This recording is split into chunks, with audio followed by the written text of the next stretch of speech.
guys, welcome back to my art channel. Today I'm sketching something new in my sketchbook again, and I'll be using color pencils for this one too.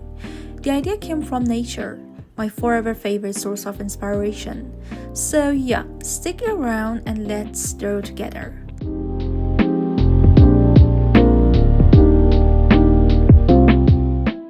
I usually try to carry my sketchbook with me wherever I go. It just makes it easier to get inspired by the world around me.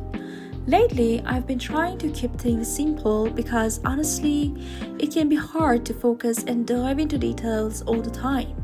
Like right now, I'm on a train taking a short trip away from home, so I'm just sketching out the basics of my idea here, and I'll finish the character later when I'm back at home.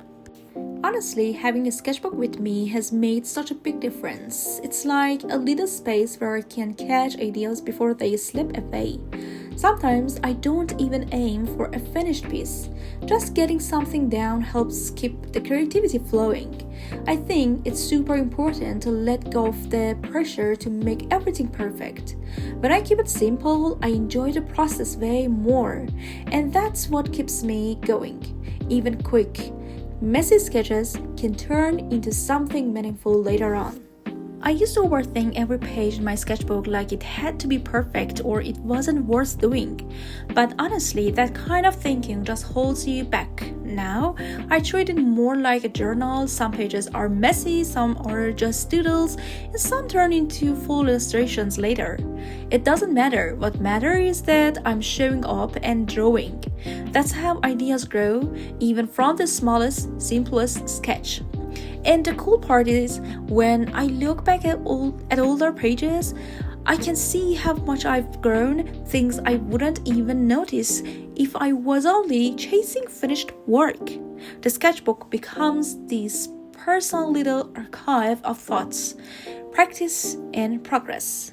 Speaking of inspiration, sometimes it shows up in the most ordinary places. After my latest sketching session, I stopped by the supermarket to grab some fruits and veggies. Even there, I couldn't help but notice interesting shapes, colors, and textures.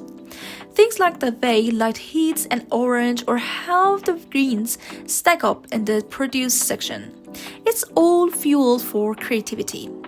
I really believe that when you slow down and pay attention, everyday life can be just as inspiring as any big planned out idea. That's why carrying a sketchbook and staying open to simple moments has become such a big part of how I create. If you haven't tried it yet, I really recommend bringing a sketchbook with you, whether you're commuting, shopping, or just hanging out somewhere. You don't need anything fancy, just a simple space to capture whatever catches your eye. You'd be surprised how much inspiration is hiding in everyday moments.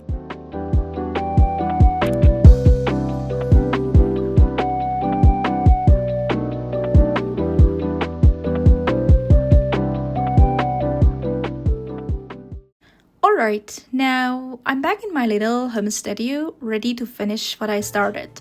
It's always nice to take those rough ideas from outside and bring them to life in a more relaxed space. So let's get into the details and see where this sketch goes. Now that I'm back home, I can take my time and build on the rough idea I sketched earlier. I'm still keeping things simple, just focusing on the mood and shapes I liked. There's something really satisfying about starting a piece on the go and then giving it more attention later in a calm space like this. I don't always plan everything out. Sometimes I just follow where the drawing wants to go. It's like a quiet conversation between me and the paper. And honestly, that's one of the things I love most about drawing. It doesn't have to be loud or perfect, just honest. For this piece, I used one of my favorite color pencil techniques. I started by shading all the lights and shadows with just a blue pencil. It might seem a bit unusual at first, but it really helps set the mood and gives a strong base for the values. After that, I layered the natural colors like skin tones and the red for her dress on top. It's such a fun way to build up the contrast and control the saturation. I find that doing it this way makes the character feels more alive and balanced, especially in terms of light and depth. It's also a great way to experiment and get more creative with colored pencils. If you've never tried this technique before, I definitely recommend giving it a go. It's a fun way to explore light and color in a new way, and if you already used something similar or you have your own favorite method, I'd love to hear about it. Feel free to share your thoughts or tips in the comments. I always enjoy reading what you guys are experimenting with.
Thank you so much for hanging out with me today. I really appreciate you being here. If you enjoyed the video, feel free to give it a like, and if you want to see more sketchbook moments and art process videos, don't forget to subscribe. See you in the next one.